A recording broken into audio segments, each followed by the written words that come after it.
നമ്മൾ ഇന്നലെ ചിന്തിച്ചതുപോലെ തന്നെ പുതിയ നിയമസഭയ്ക്ക് ഒരു ആലയമുണ്ടോ എന്നുള്ളതിനെ കുറിച്ച് നമ്മളൊന്ന് ചിന്തിച്ചു പോവുക. നമ്മൾ കണ്ടു, ദാവീദ് ഒരു ആലയം പണിയാൻ ആഗ്രഹിച്ചു. എന്നാൽ ദൈവം ദാവീദിനെ കൊണ്ടുള്ള ആലയം പണിയിപ്പിച്ചത് സോളമനെ കൊണ്ടായിരുന്നു. ആ ആലയം പണിതപ്പോൾ തന്നെ സോളമൻ തന്നെ പറഞ്ഞു, ഒരു ശ്രേഷ്ഠമായ എത്ര മനോഹരമായ ആലയം പണിതാലും എൻ്റെ ദൈവത്തിന്, സ്വർഗാദി സ്വർഗത്തിൽ വാഴുന്ന എൻ്റെ ദൈവത്തിനെ ഉൾക്കൊള്ളാൻ ഈ ആലയത്തിനൊന്നും സാധിക്കത്തില്ല. കാരണം സ്വർഗം അവൻ്റെ സിംഹാസനം, ഭൂമി അവൻ്റെ പാദപീഠം എന്ന് സോളമൻ തന്നെ പറഞ്ഞത് നമ്മൾ വചനത്തിൽ വായിക്കുകയുണ്ടായി. അപ്പോൾ പുതിയ നിയമസഭയ്ക്ക് എന്താണ് ശ്രേഷ്ഠമായ ആലയം? യേശു പഠിപ്പിക്കുന്ന വ്യക്തമായ ചില വിഷയങ്ങളുണ്ട്. അതാണ് സമരിയക്കാരി സ്ത്രീയോട് യേശു പറയുന്നൊരു കാര്യമുണ്ട്. നിങ്ങൾ ആ ആലയത്തിലും ഈ ആലയത്തിലുമല്ല നിങ്ങൾ പ്രാർത്ഥിക്കേണ്ടത്, ആ മലമുകളിലും ഇവിടെയും ഒന്നുമല്ല നിങ്ങൾ ഓടിപ്പോകേണ്ടത്. പകരം നിങ്ങൾക്ക് ആത്മാവിലും സത്യത്തിലും ദൈവത്തെ ആരാധിക്കുന്ന ഒരു സമയം വരുന്നു. അല്ല, അങ്ങനെ ഒരു സമയം വന്നു കഴിഞ്ഞു. ഇങ്ങനെയുള്ള ആരാധകരെയാണ് പിതാവ് തേടുന്നത്. കൃത്യമായി ദൈവവചനം പറയുകയാണ്, ആത്മാവിലും സത്യത്തിലും ആരാധിക്കുന്ന, വിഗ്രഹങ്ങളെ തൊഴുതിട്ടല്ല, വിഗ്രഹങ്ങളെ ശ്രേഷ്ഠത കണ്ടിട്ടല്ല, ഏതെങ്കിലും സിമന്റ് കൂടാരത്തിൽ അവിടെ നടക്കുന്ന സംഭവം കണ്ടിട്ടല്ല, ഏതെങ്കിലും വിഗ്രഹത്തിൽ തേനോ പാലോ എന്ത് തന്നെ ഒഴുകുന്നത്, എണ്ണയോ എന്ത് തന്നെ ഒഴുകുന്നത് കണ്ട് ഓ ഇതെന്തൊരു വലുത് എന്ന് കരുതി പോകുന്ന ഒരു വിശ്വാസിയെ കണ്ടിട്ടല്ല ദൈവം കനിയുന്നത്, ദൈവസ്നേഹം ഒഴുകുന്നത്. കർത്താവ് യേശുമിശിഹാ കൃത്യമായിട്ട് യെശയ്യാ പ്രവാചനത്തിലൂടെ പറഞ്ഞിരിക്കുന്നു, കൊത്തു വിഗ്രഹങ്ങൾക്ക് ഞാൻ എൻ്റെ മഹത്വം കൊടുക്കത്തില്ല. എൻ്റെ മഹത്വം ഞാൻ അത്തരം വിഗ്രഹങ്ങൾക്ക് കൊടുക്കാൻ ആഗ്രഹിക്കുന്നില്ല, കൈപ്പണികൾക്കല്ല ഞാൻ മഹത്വം കൊടുക്കുന്നത് എന്ന് ദൈവത്തിൻ്റെ വചനം കൃത്യമായി എഴുതി വച്ചിരിക്കുക. പ്രിയമുള്ളവരെ, യേശു ക്രിസ്തു ദേവാലയത്തെ ശുദ്ധീകരിക്കുന്നത് നമ്മൾ കാണുന്നുണ്ട്. യോഹന്നാന്റെ സുവിശേഷം 2-ാം അധ്യായത്തിലേക്ക് വരുമ്പോൾ യേശു ഈ ആലയത്തെ വിശുദ്ധീകരിക്കുന്നത് പലർക്കും ഒരു സംശയം ഇടയാക്കിയിട്ടുണ്ട്. കാരണം ദൈവത്തിൻ്റെ ആലയം, എൻ്റെ പിതാവിൻ്റെ ഭവനം, ഇത് പ്രാർത്ഥനാലയം എന്ന് വിളിക്കപ്പെടും എന്നെല്ലാം യേശു പറഞ്ഞപ്പോൾ, അപ്പോൾ ഒരു ആലയം ഇല്ലേ, അതൊരു ശ്രേഷ്ഠമല്ലേ, ആ ആലയം നമുക്ക് വേണ്ടേ, നമ്മൾ ദേവാലയത്തിൽ പോകണ്ടേ എന്ന പല ചിന്തകളും ഒരുപക്ഷെ നമ്മുടെ ഉള്ളിലേക്ക് വന്നേക്കാം. നമ്മൾ അതിലേക്ക് ഒന്ന് കടന്നു പോവുകയാണ്. ജെറുസലേം ദേവാലയത്തെ വിശുദ്ധീകരിക്കുമ്പോൾ അവിടെ ഉണ്ടായിരുന്ന സകല തിന്മകൾക്കെതിരെയും യേശു ക്രിസ്തു കൃത്യമായി പ്രതികരിച്ചു. കാരണം നാണയമാറ്റക്കാരും ആടുവിൽപ്പനക്കാരും കാളകളെ വിൽക്കുന്നവരും ചെങ്ങാലികളെ വിൽക്കുന്നവരും ദൈവത്തിന്റെ പ്രാർത്ഥന ആലയത്തെ കച്ചവടക്കാരന്റെ ഗുഹയാക്കി മാറ്റി. ഇന്ന് നമ്മൾ കാണുന്ന എല്ലാ ആലയവും ഇതിന് തുല്യമാണ്. കഴിഞ്ഞ ദിവസം നമ്മൾ കൊരട്ടിപ്പള്ളിയെ കുറിച്ചൊരു വീഡിയോ ചെയ്തിരുന്നു. അവിടെ കൗണ്ടറിൽ കായക്കൊല വിൽപ്പന, തുലാഭാര നേർച്ച, വേണ്ട മനുഷ്യരൂപങ്ങൾ, കൈരൂപം, കാൽ രൂപം എന്ന് വേണ്ട സകല രൂപങ്ങൾ ഉണ്ടാക്കി വിൽക്കുന്നു. ഇങ്ങനെ കച്ചവടത്തിന്റെ ഒരു കേന്ദ്രമായി ഇന്നത്തെ ദേവാലയങ്ങൾ മാറിയിരിക്കുന്നു. നിങ്ങൾ ഏത് ദേവാലയത്തിൽ ചെന്നോ, വേളാങ്കണ്ണിയിലാകട്ടെ, ഈ കൊരട്ടിയിലാകട്ടെ, എടത്തുവയിലാകട്ടെ, ഇങ്ങനെ ഏത് ദേവാലയത്തിൽ ചെന്നാലും എല്ലാം കച്ചവട തന്ത്രങ്ങൾ, കച്ചവടങ്ങളായി മുഴുവൻ മാറ്റപ്പെട്ടു. നമ്മൾ കുറച്ച് ഒലിവെണ്ണയായിട്ട് ഇന്ന് കൃപാസനത്തിൽ പോയി അവിടെ ചെല്ലുമ്പോൾ അത് ഒഴിക്കാൻ സമ്മതിക്കത്തില്ല. കാരണം എന്താ? ശുദ്ധമായ ഒലിവെണ്ണ അവിടുത്തെ കൗണ്ടറിൽ കിട്ടും. കച്ചവടം മാത്രം. ഇസ്രായേൽ ജെറുസലേം ദേവാലയത്തിൽ ഒരു ഊനമറ്റ കുഞ്ഞാടിനെ കൊണ്ടുവന്നാൽ അന്നത്തെ പുരോഹിതർ പറയും, ഓ ഇത് ഊനമറ്റതല്ല, ഇതിന് ഇന്ന പ്രശ്നമുണ്ട്, അതുകൊണ്ട് ഇത് പറ്റത്തില്ല, ഇതിനെ മാറ്റണം, പകരം ഊനമറ്റതിനെ ഞങ്ങൾ തന്നെ തരാമെന്ന് പറഞ്ഞ് കച്ചവടം ചെയ്യുന്ന ജെറുസലേം ദേവാലയത്തെ അതേ അവസ്ഥ തന്നെ ആ കച്ചവടക്കാരനെ ഗുഹയാക്കി മാറ്റിക്കൊണ്ട് ഇന്നത്തെ കൃപാസനവും സകല ആലയങ്ങളും അത് ദൈവം വസിക്കുന്ന ആലയമല്ല, സാത്താൻ വസിക്കുന്ന ആലയമാക്കി മാറ്റിയിരിക്കുക. ഇത് ഏത് കൊച്ചു കുഞ്ഞിനും കണ്ണു തുറന്നു നോക്കിയാൽ കാണാവുന്ന തരത്തിലാണ്. എന്താണ് യേശു ജെറുസലേം ദേവാലയത്തെ വിശുദ്ധീകരിക്കാനുണ്ടായ കാര്യം? യോഹന്നാന്റെ സുവിശേഷം അതിന് 2-ാം അധ്യായം 17-ാം വാക്യത്തിൽ, അവിടുത്തെ ആലയത്തെക്കുറിച്ചുള്ള തീഷ്ണത എന്നെ വിഴുങ്ങിക്കളയും എന്ന് എഴുതപ്പെട്ടിരിക്കുന്നത് അപ്പോൾ അവന്റെ ശിഷ്യന്മാർ അനുസ്മരിച്ചു. യേശു പ്രവൃത്തി ചെയ്തു കഴിഞ്ഞപ്പോൾ അത് ദൈവത്തിന്റെ പിതാവിന്റെ ആലയത്തെക്കുറിച്ചുള്ള തീഷ്ണതയാണെന്ന് തിരിച്ചറിയുകയും, എന്നാൽ യഹൂദന്മാർ തിരിച്ചു ചോദിക്കുന്നൊരു ചോദ്യമുണ്ട്, എന്ത് അധികാരമാണ് നിനക്കുള്ളത്? ഇങ്ങനെ ചെയ്യാനുള്ള അധികാരം എന്ത്? നമ്മൾ പല വീഡിയോ ചെയ്ത് കഴിഞ്ഞപ്പോൾ നമ്മളോടും ചോദ്യം ഇതാണ്, കത്തോലിക്ക സഭയിൽ നിന്ന് നിനക്ക് എന്ത് അധികാരം? ഇത് വിമർശിക്കാൻ അല്ലെങ്കിൽ ഇത്തരം തെറ്റുകൾ ചൂണ്ടിക്കാണിക്കാൻ നിനക്കാരാണ് അവകാശം തന്നത്? ശ്രേഷ്ഠരായ 14 വർഷം പഠിച്ച, തിയോളജി പഠിച്ച, ക്രിസ്റ്റോളജി പഠിച്ച, ഫിലോസഫി പഠിച്ച ശ്രേഷ്ഠരായ നേതാക്കന്മാരുള്ളപ്പോൾ നിന്നെ ആരാണ് അംഗീകരിക്കാൻ പോകുന്നത്? അംഗീകാരം സ്വർഗമാണ് തരേണ്ടത്. ദൈവവചനത്തെക്കുറിച്ചും ദൈവത്തിന്റെ സാക്ഷിയാകാൻ സ്വർഗമാണ് അധികാരം തരേണ്ടത്. അതാ യേശു പറഞ്ഞത്, എനിക്ക് അധികാരം സ്വർഗത്തിൽ നിന്ന്. യേശു തിരിച്ചു ഒരു ചോദ്യം ചോദിച്ചു. ഇതേ ചോദ്യം വന്നവരോട് യേശു ചോദിച്ച ചോദ്യം ഇതാ, സ്നാപയോഹന്നാന്റെ അധികാരം എവിടെ നിന്ന്? അപ്പൊ അവർ മിണ്ടിയില്ല. ഇത് സ്വർഗത്തിൽ നിന്നാണെന്ന് പറഞ്ഞാലും പ്രശ്നമാണ്, ഭൂമിയിൽ നിന്നാണെന്ന് പറഞ്ഞാൽ മനുഷ്യരെ പേടിക്കണം. ഇതേ പ്രശ്നം തന്നെയാണ് ഇന്ന് നിങ്ങളോടും എനിക്ക് ചോദിക്കാനുള്ളത്. സ്വർഗമാണ് അധികാരം തരേണ്ടത് എന്ന് മാത്രമാണ് എനിക്ക് പറയാനുള്ളത്. പ്രിയമുള്ളവരെ, ഇത് ചോദ്യം ചോദിച്ചു കഴിഞ്ഞപ്പോൾ യേശു പറഞ്ഞ മറുപടി ഇതായിരുന്നു: നിങ്ങൾ ഈ ദേവാലയം നശിപ്പിക്കുക, 3 ദിവസത്തിനകം ഞാനത് പുനരുദ്ധരിക്കും. യഹൂദർ അത്ഭുതപ്പെട്ടു. കാരണം യഹൂദർ ചോദിച്ചു, ഈ ദേവാലയം പണിയാൻ 46 സംവത്സരം എടുത്തു. അപ്പൊ നിനക്ക് വെറും 3 ദിവസം കൊണ്ട് ഇത് ചെയ്യാൻ സാധിക്കും? യേശു പറഞ്ഞത് തൻ്റെ ശരീരമാകുന്ന ആലയത്തെക്കുറിച്ചാണ്. യേശു കൃത്യമായിട്ട് പറഞ്ഞു, നിങ്ങൾ ഈ ദേവാലയം പൊളിക്കുക, ഞാൻ 3 ദിവസം കൊണ്ട് ഇത് പണിയാം. ഇത് കേട്ട ഫരിസേയർക്ക്, കേട്ട യഹൂദർക്ക് മനസ്സിലായോ ഇല്ലയോ എന്ന് നമ്മളൊന്ന് പരിശോധിക്കേണ്ടതുണ്ട്. കാരണം തൻ്റെ ശിഷ്യന്മാർക്ക് യേശു പറഞ്ഞത് അവൻ്റെ ശരീരമാകുന്ന ആലയത്തെക്കുറിച്ചാണെന്നുള്ളത് യഥാർത്ഥത്തിൽ യേശു ഉയർത്തെഴുന്നേറ്റതിന് ശേഷമാണ് മനസ്സിലായത്. അതാണ് 21, 22 വാക്യം പറയുന്നത്. എന്നാൽ അവൻ പറഞ്ഞത് തൻ്റെ ശരീരമാകുന്ന ആലയത്തെ പറ്റിയാണ്.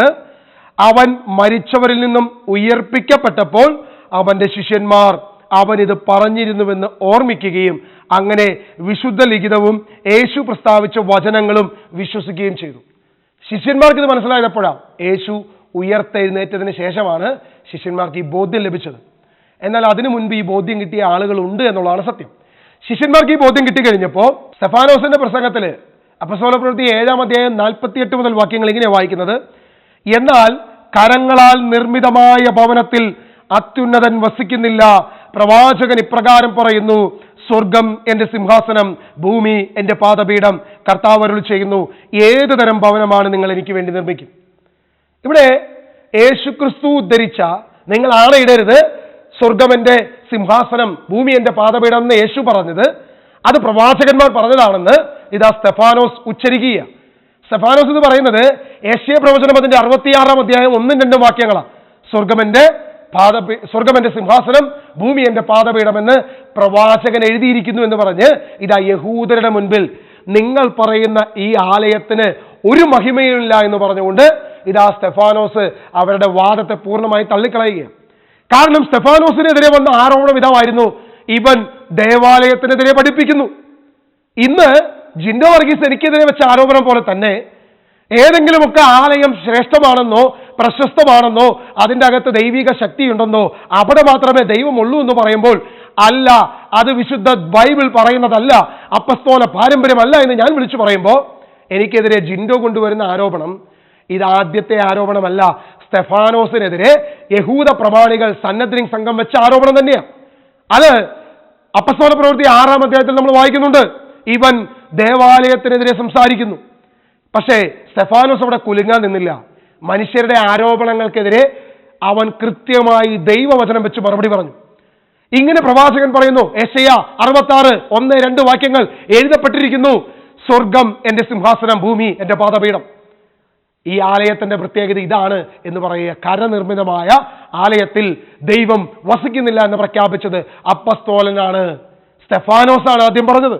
വീണ്ടും അപ്പസ്തോലനായ പൗലോസ് തന്റെ പ്രസംഗത്തില്, അരയോഗാപ്പാസിലെ പ്രസംഗത്തില് അപ്പസ്തോല പ്രവൃത്തി 17-ാം അധ്യായം 24-ാം വാക്യത്തിൽ ഇങ്ങനെ പറയുന്നത്: പ്രപഞ്ചവും അതിലെ സകലതും സൃഷ്ടിച്ചവനായ സ്വർഗത്തിന്റെയും ഭൂമിയുടെയും കർത്താവായ ദൈവം മനുഷ്യനിർമ്മിതമായ ആലയങ്ങളിലല്ല വസിക്കുന്നത്.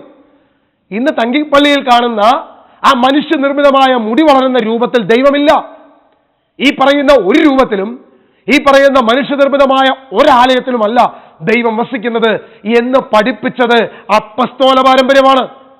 അതിനെതിരെ പ്രസംഗിക്കുന്നവൻ അപ്പസ്തോല പാരമ്പര്യത്തിൽ നിന്ന് പുറത്താണ്.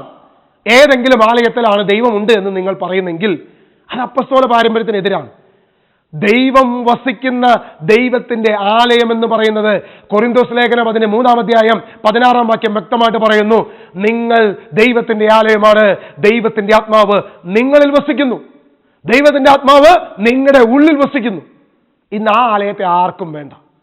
ആ ആലയത്തിന് ഏതെങ്കിലും വിഗ്രഹത്തിന്റെ മുമ്പിൽ പോയി അടിമ വയ്ക്കാനും, ഏതെങ്കിലും മനുഷ്യരുടെ മുമ്പിൽ പോയി അടിമ വയ്ക്കാനും, ഏതെങ്കിലും വിഗ്രഹത്തിനോട് പോയി ഉടമ്പടി ചെയ്യാനും മനുഷ്യ നീ വിട്ടുകൊടുക്കുമ്പോൾ, ക്രിസ്ത്യാനി നീ വിട്ടുകൊടുക്കുമ്പോൾ നീ തിരിച്ചറിയുക, നീ ദൈവത്തിന്റെ വചനത്തിനെതിരെയാണ് നീ പ്രവർത്തിക്കുന്നത്. അപ്പസ്തോലിക പാരമ്പര്യത്തിനെതിരെ, ക്രിസ്തുയേശു പ്രഖ്യാപിച്ച സുവിശേഷത്തിനെതിരെയാണ് നീ പ്രവർത്തിക്കുന്നതെന്ന് തിരിച്ചറിയണം ക്രിസ്ത്യാനി. ഓരോ കത്തോലിക്കനും ഈ ആലയത്തിന്റെ പിന്നാലെ പോകുമ്പോൾ, ഈ ആലയത്തിലാണ് ദൈവം ഇരിക്കുന്നതെന്ന് ചിന്തിക്കുമ്പോൾ നീ ചെയ്യുന്നത് ക്രിസ്തുവിനെതിരെയുള്ള പ്രഘോഷണമാണ്.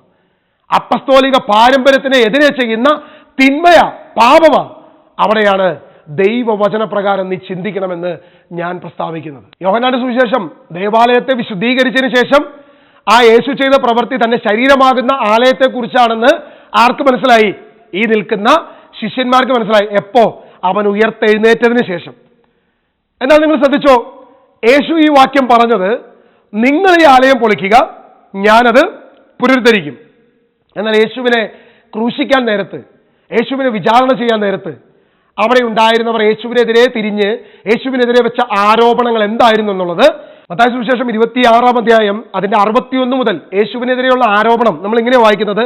അവസാനം 2 പേർ മുന്നോട്ട് വന്ന് ഇപ്രകാരം പറഞ്ഞു, ഈ ദേവാലയം നശിപ്പിക്കാനും 3 ദിവസം കൊണ്ട് നിർമ്മിക്കാനും എനിക്ക് സാധിക്കും എന്ന് ഇവൻ പറഞ്ഞിട്ടുണ്ട്. അതായത് യേശു തന്നെ നശിപ്പിക്കുകയും യേശു തന്നെ വീണ്ടും പണിയുകയും ചെയ്യുമെന്ന് ഒരു ആരോപണം യേശുവിനെ കുറിച്ച് പറഞ്ഞിരിക്കുക.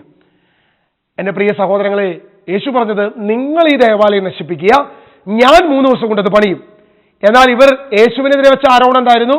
അവൻ തന്നെ പൊളിക്കുകയും അവൻ തന്നെ ഇത് പണിയുകയും ചെയ്യുമെന്നൊരു ആരോപണമാണ് യേശുവിനെ കുറിച്ച് ആരോപണം പറഞ്ഞത്. ഇത് തന്നെയല്ലേ ഇന്നും സംഭവിച്ചുകൊണ്ടിരിക്കുന്നത്. ഞാൻ പറഞ്ഞത് ദൈവത്തിന്റെ ആലയം എന്ന് പറഞ്ഞാൽ ഓരോ ക്രിസ്ത്യാനിയും ദൈവത്തിന്റെ ആലയമാണ്. ആ ആലയത്തെ വിശുദ്ധീകരിക്കാതെ ഈ മനുഷ്യ കരങ്ങൾ കൊണ്ട് നിർമ്മിച്ച ആലയത്തിന്റെ പിന്നാലെ പോയിട്ട് യാതൊരു കാര്യവുമില്ല എന്ന് പറയുമ്പോൾ, ഓ ഞാൻ സഭയ്ക്കെതിരെ പറയുന്നു, ഞാൻ സഭയുടെ ശുശ്രൂഷകൾക്കെതിരെ പറയുന്നു, സഭയിൽ നിന്ന് ആളുകളെ പുറത്താക്കി പുതിയ സഭ രൂപീകരിക്കലാണ് എന്റെ ജോലി എന്ന് പറയുന്നു. ഇങ്ങനെ പെന്തക്കോസ്ത് മുദ്രകുത്തി ഒരു കത്തോലിക്കനെ അവഹേളിക്കൽ മാത്രമേ നിങ്ങൾക്ക് സാധിക്കത്തുള്ളൂ. യേശുവിനെയും നിങ്ങൾ അവഹേളിച്ചു, അപ്പസ്തോലന്മാരെയും നിങ്ങൾ അവഹേളിച്ചു. ഇത് തന്നെ ഇന്നും ഞങ്ങളോടും ചെയ്യും. കർത്താവ് പറഞ്ഞു, പച്ച മരത്തോട് ഇത് ചെയ്തുവെങ്കിൽ നിങ്ങൾക്ക് ഇതിലും വലുത് സംഭവിക്കും. ഞങ്ങൾക്കതിൽ സന്തോഷമേ ഉള്ളൂ. കാരണം ഇന്നും നിങ്ങൾക്ക് സഭയിൽ നിന്ന് പുറത്താക്കാനോ പള്ളിയിൽ നിന്ന് മഹറോൻ ചെല്ലാനോ ചീട്ട് തരാതിരിക്കാനോ എന്തെങ്കിലുമൊക്കെ ചെയ്യാം. പക്ഷേ കത്തോലിക്കനായി ഞാൻ ജനിച്ചിട്ടുണ്ടെങ്കിൽ ഇന്നും അതേ സഭയിൽ തന്നെ നിന്നുകൊണ്ട്, ആ നിൽക്കുന്ന സഭയിൽ നിന്നുകൊണ്ട് അതിൽ കാണുന്ന തിന്മകൾക്കെതിരെ സംസാരിക്കാൻ കർത്താവ് എൻ്റെ മേലുണ്ടെങ്കിൽ ഞാനത് ചെയ്തിരിക്കും. അതിൽ യാതൊരുവിധ കോംപ്രമൈസും ഇല്ല. അതിൽ ഞാനൊരു അധികാരികളെ നോക്കത്തില്ല. എനിക്ക് മുന്നിൽ ഒറ്റ കാര്യമേ ഉള്ളൂ, ദൈവത്തിന്റെ പരിശുദ്ധാത്മാവും ഈ വിശുദ്ധ ബൈബിളും അല്ലാതെ മറ്റാരെയും നോക്കി ഞാൻ മുന്നോട്ട് പോകത്തില്ല. മനുഷ്യനെ ഞാൻ അനുസരിക്കത്തില്ല, ദൈവത്തെയാണ് അനുസരിക്കേണ്ടത് എന്ന് പറഞ്ഞ അപ്പസ്തോല പാരമ്പര്യമേ ഞാൻ തുടരത്തുള്ളൂ. യേശുവിനെതിരെ ഈ ആരോപണം പറഞ്ഞപ്പോ ഇവർക്ക് ഇതിനെക്കുറിച്ച് ബോധ്യമില്ലാഞ്ഞിട്ടാണോ ഈ ആരോപണം പറഞ്ഞത്? ഒരിക്കലുമല്ല.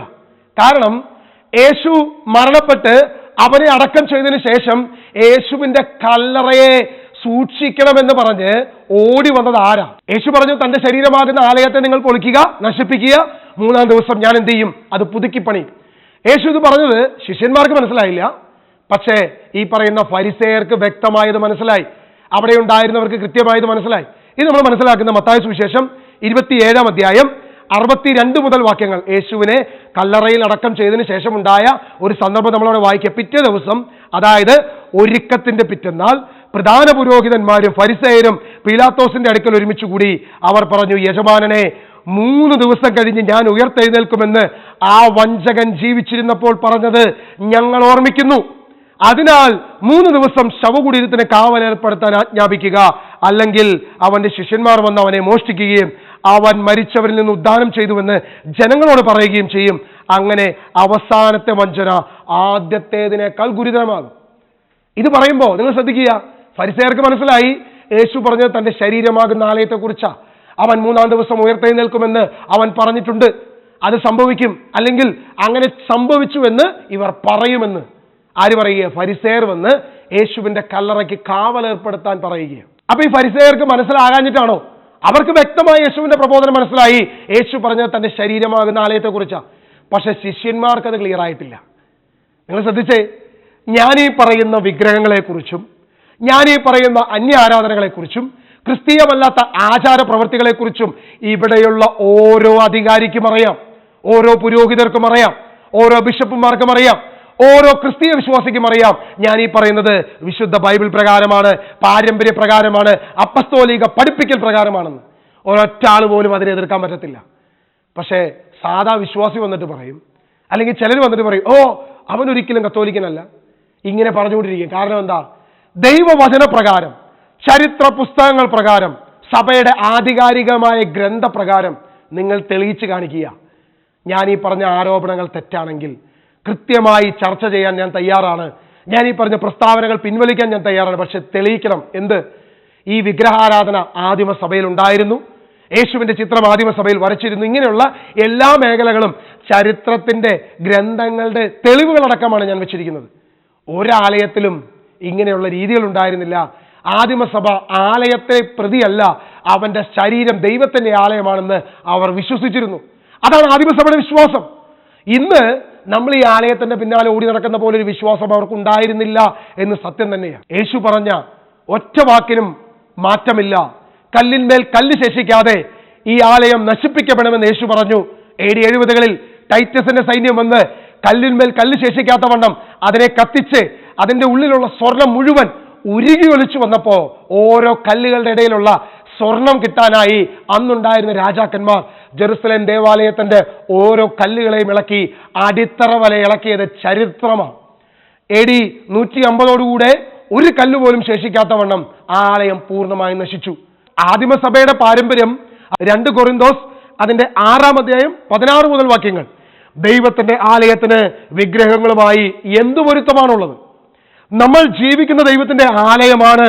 എന്നാൽ ദൈവം അരുളി ചെയ്തിരിക്കുന്നു, ഞാൻ അവരിൽ വസിക്കുകയും അവരുടെ ഇടയിൽ വ്യാപരിക്കുകയും ചെയ്യും. ഞാൻ അവരുടെ ദൈവമായിരിക്കും, അവർ എൻ്റെ ജനവുമായിരിക്കും. പഴയ നിയമത്തിലെ യഹോവയായ ദൈവം, ഇസ്രായേലിന്റെ കൂടെ സഞ്ചരിക്കാൻ ആഗ്രഹിച്ച ദൈവം, എമ്മാനുവേൽ എന്ന് വിളിക്കപ്പെട്ട ദൈവം, ദൈവം നമ്മോട് കൂടെ എന്ന് പറയുന്ന ദൈവം, നമ്മുടെ ഉള്ളിൽ വസിക്കാൻ ആഗ്രഹിച്ച ദൈവം, നമ്മുടെ ആലയമാകുന്ന ഈ ശരീരത്തിന്റെ അകത്ത് വസിക്കുന്ന ദൈവത്തെയാണ് നിങ്ങൾ അവഹേളിക്കുന്നത്, നിങ്ങൾ പുറന്തള്ളുന്നത്. ആ ദൈവത്തെ കാണാതെ, യേശുവിന്റെ ശരീരരക്തങ്ങളിൽ ക്രിസ്തുവിനെ കാണാതെ, വിശുദ്ധ കുർബാനയിൽ ക്രിസ്തുവിനെ കാണാതെ നമ്മൾ ഓടി നടക്കുക. ഈ മനുഷ്യൻ നിർമ്മിച്ച ഈ കരനിർമ്മിത വിഗ്രഹങ്ങളിലും ഈ കരനിർമ്മിത സിമന്റ് കെട്ടിടത്തിലും ദൈവത്തെ കാണാൻ നമ്മൾ ഓടി നടക്കുക. പ്രിയമുള്ള ദൈവജനമേ, ഇങ്ങനെ ഓടി നടക്കൽ നമ്മൾ നിർത്തണം.